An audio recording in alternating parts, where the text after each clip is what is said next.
এবং আমার সামনে উপবিষ্ট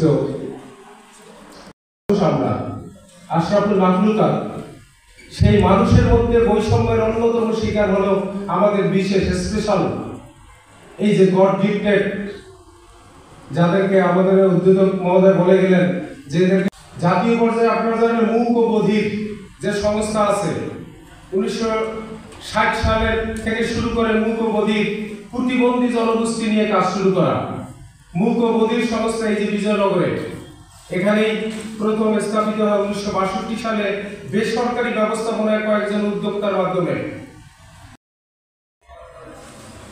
আমি প্রথমে আপনাদের কাছে ক্ষমা চেয়ে নিচ্ছি একটা কথা বলে যে আমি বক্তা নই, আমি একজন কর্মী, আমি কাজে বিশ্বাসী। আমার জীবনে আমি 26 বছর বয়সে এই প্রতিবন্ধীদের নিয়ে কাজ শুরু করি। সেই কাজ শুরু করার পিছনে একটি ছোট্ট ইতিহাস বলে, অভিভাবকরা কান্নায় সেখানে ফেটে পড়ল। আমার সন্তান কথা বলছে, আমাকে মা ডাকছে, আমাকে বাবা ডাকছে, সেই যে আকুতি আমি ভুলতে পারি নাই।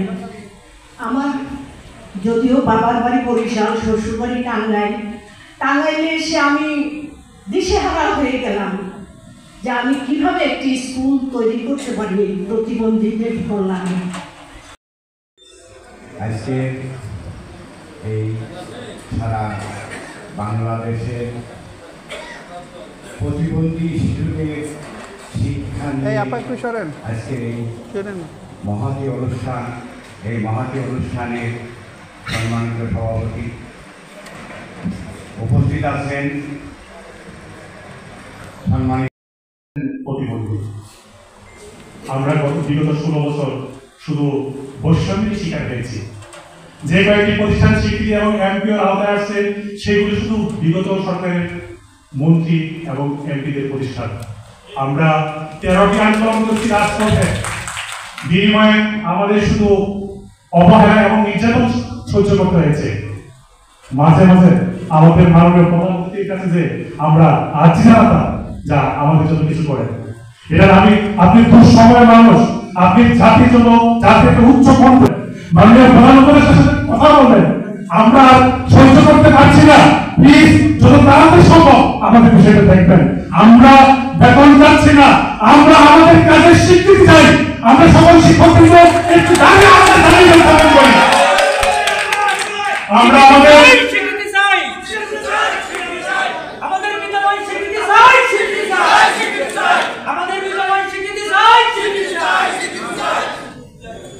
সম্মানিত উপস্থিতি, আমি আমার আলোচনা আর না পারি এখানে শেষ করছি।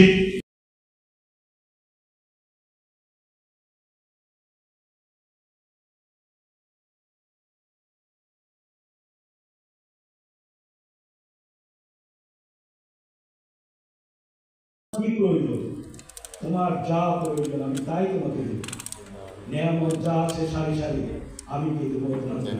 অবাধ সুতরাং তুমি চেয়ে না।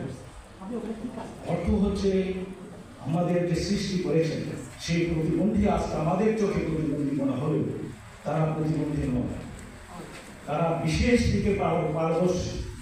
আমরা এইভাবে চিন্তা করতে পারি যে আদর্শ যে ফিলোসফি, যে একটি গ্লাসে যদি পানি থাকে, অর্ধেক পানি থাকে, প্রতিবন্ধী আমরা বলছি তাদেরকে আরো বিশ্বসনী করে দেওয়া হয়েছে। কতগুলি স্কুল, কতগুলি প্রতিষ্ঠান, আমি নিজেই তো দীর্ঘদিন চাকরি করে আমার এটা জ্ঞানের স্বল্পতা আমি বলবো যে এতগুলি স্কুল, এর মধ্যে একটি স্কুলও আপনাদের এখনো স্যাংশন বা সরকারের কোনো অনুমোদন পায়নি। এটা অত্যন্ত দুঃখজনক। সেই জন্য আজকে যদি আমাদের মধ্যে সরকারের একজন মাননীয় উপদেষ্টাকে আনা যেত তাহলে ওনারা প্রত্যক্ষ করে দূর থেকে অনুভব করার কথা। আমি যখন আমার অফিসে বসে আজকে যখন অনুভব করতাম সেটা একটা অনুভূতি, আজকে যখন এসেছি তখন অন্য একটা অনুভূতি।